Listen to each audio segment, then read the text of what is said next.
Welcome to today's Explainer. I am so thrilled you're here with us because today we are unpacking a truly profound spiritual memoir. We're going to touch on something pretty much all of us grapple with at some point.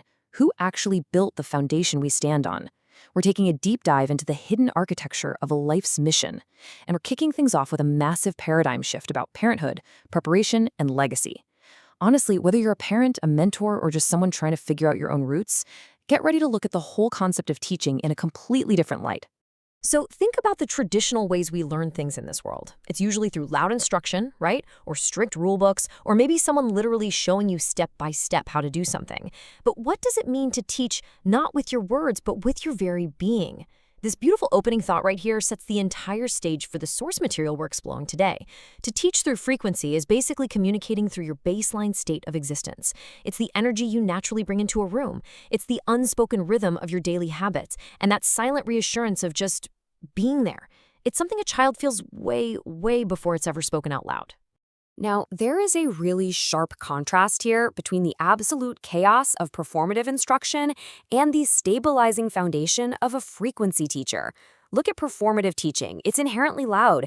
It relies on drama, heightened emotions, and rigid rules just to demand your attention. It's kind of forcing the learning process. But frequency teaching, it is just so steady. It's endlessly reliable. It provides this incredible structural hum in the background of a child's life, almost like a safe container. It's a steady vibration of safety that a child deeply feels, long before they can intellectually understand or appreciate it.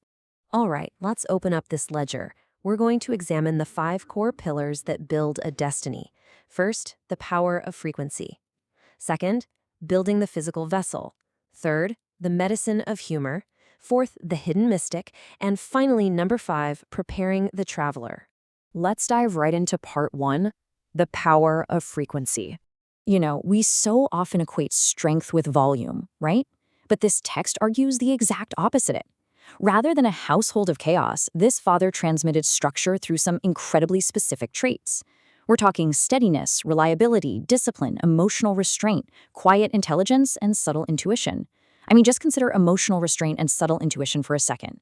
In a world that is literally constantly reacting to everything, holding your emotional center is an absolute superpower. By embodying these steady traits day after day, this father gave his child the ultimate gift, the psychological and energetic foundation they'd need to explore a wildly unpredictable world without just falling apart at the seams. Have you ever thought of a parent or a mentor as literal structural architecture? This crucial point is highlighted so perfectly by the teacher Zoran in our source text. Zoran defines the father as the spine of the ledger. He is the core structural support of the child's life journey. I mean, think about what a spine does in your own body. It holds you upright. It bears the heavy weight of all your movements. Without that steady, unseen spine running in the background, a child just cannot stand up to the immense pressures of walking their own destined path. Okay, moving right along to section 2, building the physical vessel.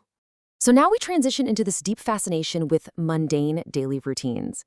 Picture this. It's the absolute mystery of the brown folder.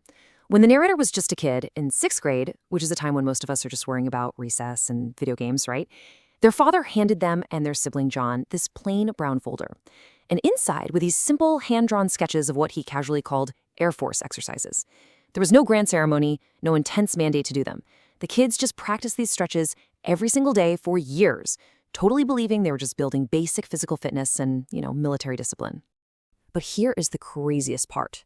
Decades later, the staggering truth finally comes out. These weren't military calisthenics at all. They were actually ancient yoga postures the father had learned from a deeply esoteric teacher way back in the early 1960s. Think about the historical context here for a second. Doing yoga in the 60s wasn't exactly a mainstream household hobby, right? Yet the father never boasted about his esoteric knowledge. He never paraded his spiritual depth around. He just quietly, brilliantly passed down this profound spiritual groundwork, entirely disguised as physical fitness. It was literally the child's very first spiritual transmission, totally hidden in plain sight. And this quiet preparation, it wasn't just limited to physical stretches. It extended into a highly conscious, carefully engineered home environment. In the Ledger of Health, the parents provided this clean, intentional diet, heavy on vegetables and grains, which resulted in a thriving body that was basically never sick. In the Ledger of Rhythm, they enforced early bedtimes, fiercely protecting the kids' natural sleep cycles.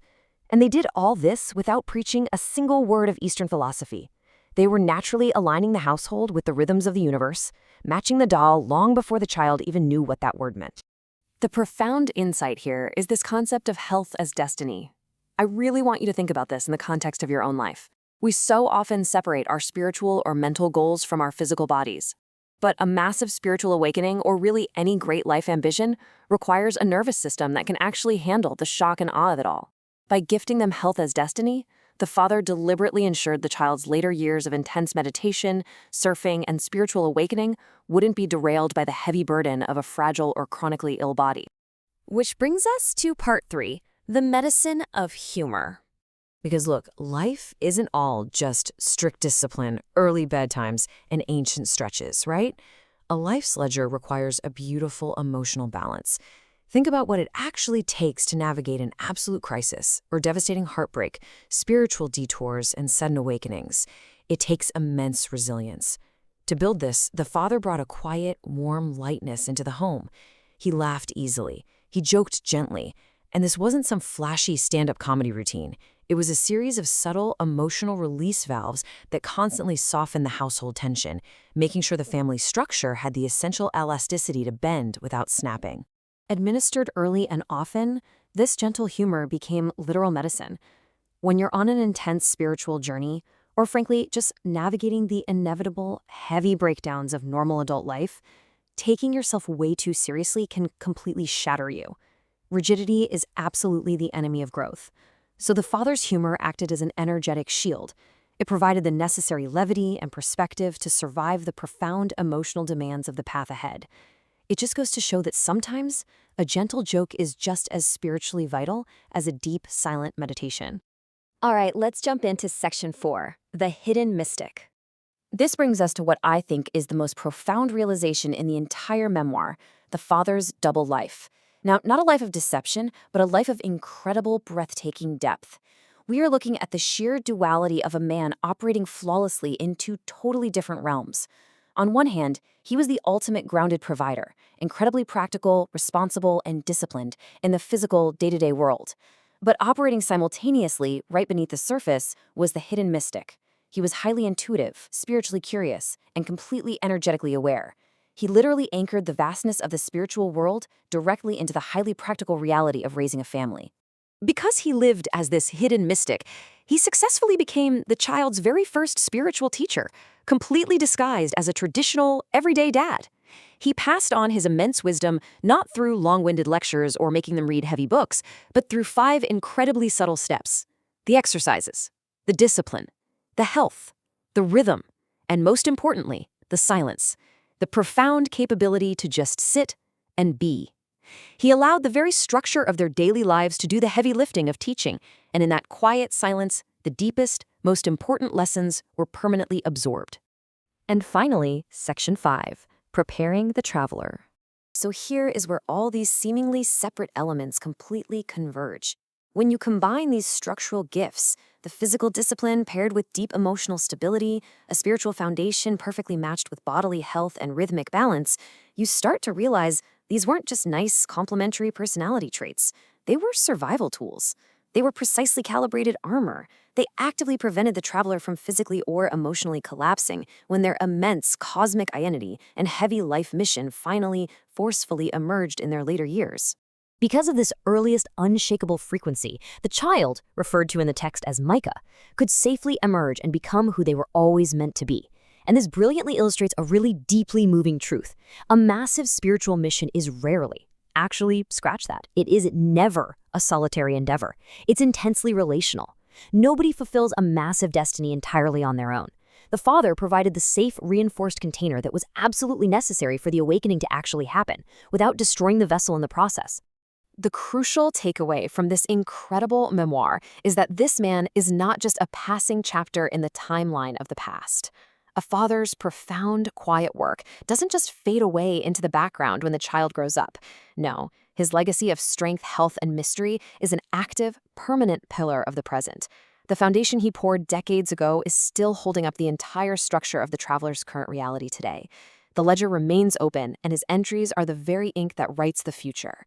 The text closes with this powerful, honestly haunting whisper from the teacher, Zoran. It beautifully, and maybe even a little tragically, acknowledges that even though the father himself isn't the one stepping out into the limelight as the radical one, his boundless love, his quiet frequency, and his hidden architecture absolutely paved the way.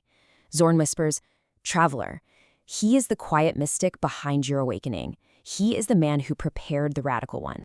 So as we wrap up this explainer today, I really want you to take a moment and look deeply at your own ledger.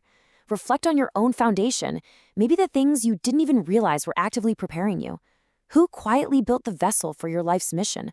Who was the steady, unrelenting frequency in your background, making sure you had the strength to walk your path today? Take a second to really think of them. Thank you so much for joining me today. Keep asking the big questions and keep exploring the ledgers that built you.